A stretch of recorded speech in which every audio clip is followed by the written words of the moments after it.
لکھا ہے کہ حضرت عمر فاروق رضی اللہ تعالیٰ عنہ کے دور میں بھی کس طرح کا واقعہ پیش آیا۔ ایک نوجوان تھا، حسین و جمیل تھا، اللہ نے حسن عطا کر رکھا تھا بڑا۔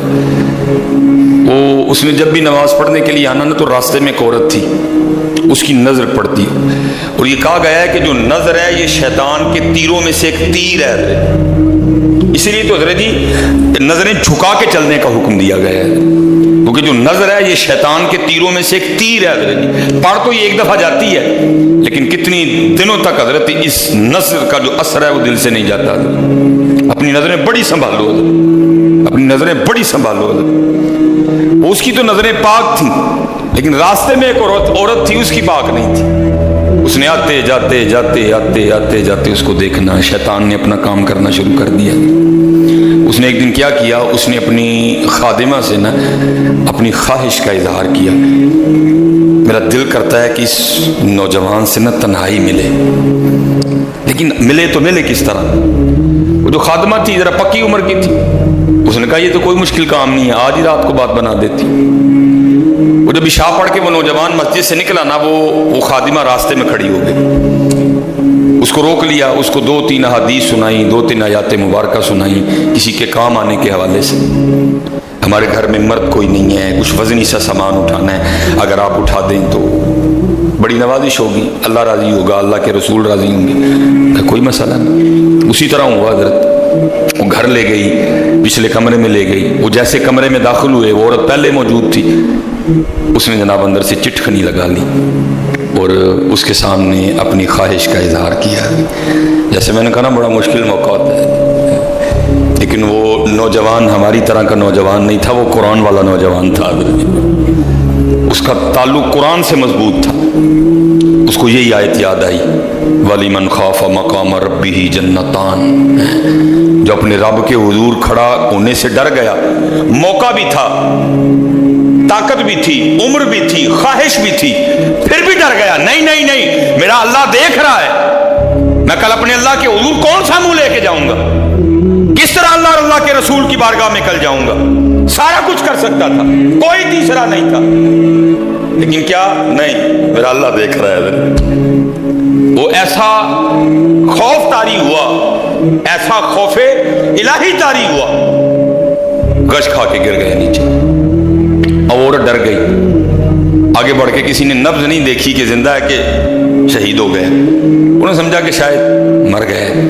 اس نے دروازہ کھٹکھٹایا، باہر سے اس نے خادمہ نے دروازہ کھولا، اس نے کہا یہ تو مر گیا۔ اس نے کہا یہ بھی کوئی مشکل بات نہیں، بھائی نام تو اس پہ لگے گا نا جس کے گھر سے لاش برآمد ہوگی، تم ٹانگیں پکڑو میں ہاتھ پکڑتی ہوں۔ انہوں نے تھوڑا سا محنت مشقت کر کے نا اٹھا کے جو باہر کوڑا پھینکنے کی جگہ تھی نا اس نوجوان کو پھینک دیا۔ اب رات پڑ گئی، بیٹا گھر نہیں آ رہا، باپ پریشان تھا۔ جب کافی وقت گزرا نا تو والد صاحب بیٹے کی تلاش میں نکلے، تو راستے میں کیا دیکھتے ہیں کہ وہ جو کوڑا کرکٹ پھینکنے کی جگہ ہے وہاں بیٹا پڑا ہوا ہے۔ بیٹے کو اٹھایا، گھر لے آئے، منہ پہ پانی کے چھینٹے مارے، بیٹے کو ہوش آئی۔ باپ نے پوچھا پتر کیا ہوا؟ وہ بیٹے نے پھر سنانا شروع کیا، جب پھر وہاں پہنچا نا تو اس عورت نے مجھے دعوت زنا دی، تو پہلے تو خوف الہی کی وجہ سے بے ہوش ہوا تھا، اس بار اتنا خوف الہی نے غلبہ کیا کہ واقعی روح پرواز کر گئی ہے۔ والد نے راتوں رات جنازہ کروا دیا۔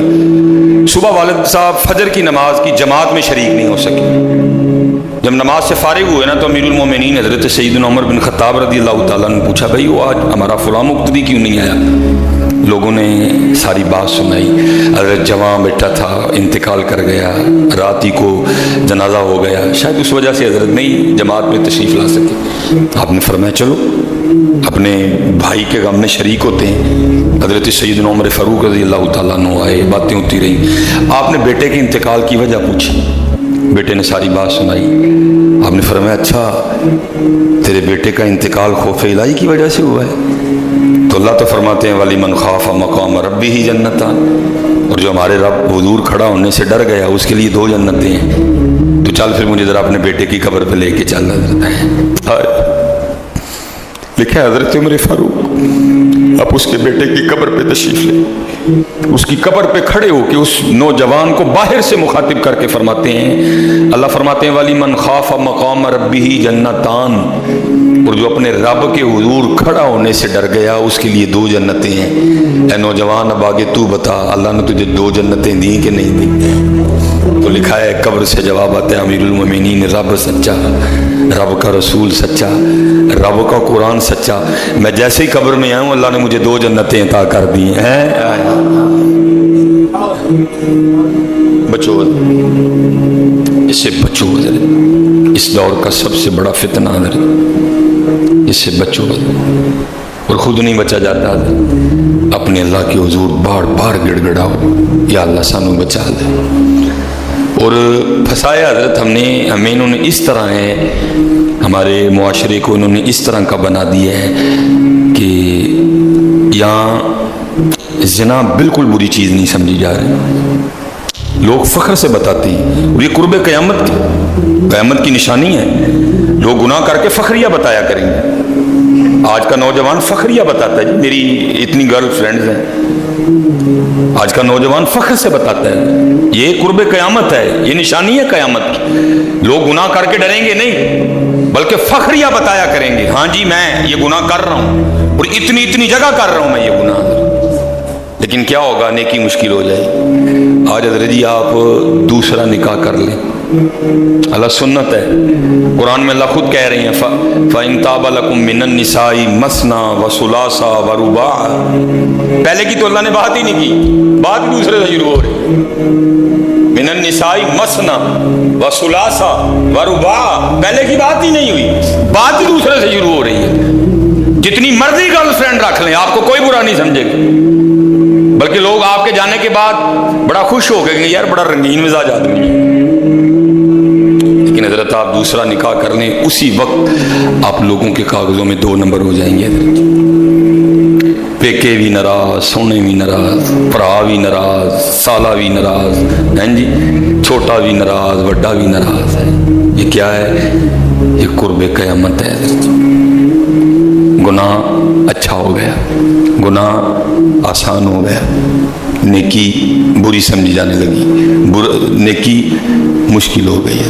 اس لیے بچو حضرت، اس کا طریقہ جو ہمیں ہمارے بڑوں نے بتایا ہے یہی ہے حضرت جی، روز سرگی اٹھو تے اللہ دے حضور رو، یا اللہ جے دن چڑھے آئے تے تیرے فضل نہ چڑھے آئے، جے چاڑے تے پھر ساڑی حفاظت بھی فرمائیں گے، سانو بچا بھی لیں گے، ساڑی حفاظت بھی فرمائیں گے۔ تو حضرت جی دنیا تو 4 دن کی ہے، جا رہی ہے، کالے وال مسافر ہوئے، چٹیاں ڈیرے لائے، کالے وال مسافر ہوئے، چٹیاں ڈیرے لائی، ایک محمد بخشا موت سے نہیں آئے۔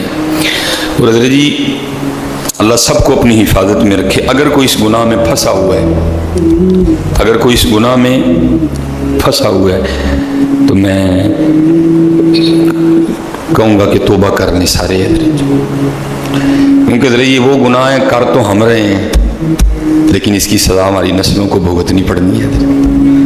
کیونکہ امام شافعی رحمۃ اللہ تعالی علیہ فرماتے ہیں زنا وہ قرض ہے جو لے تو رہا ہے لیکن چکائے گی تیری اولاد۔ حضرت زنا وہ قرض ہے جو لے تو رہا ہے لیکن چکائے گی تیری اولاد۔ اس لیے حضرت جی اپنی اولاد کے لیے، اپنی بیٹیوں کے لیے، اپنی بہنوں کے لیے گڑھے نہ کھودو حضرت، اس سے بچو حضرت، اس سے بچو۔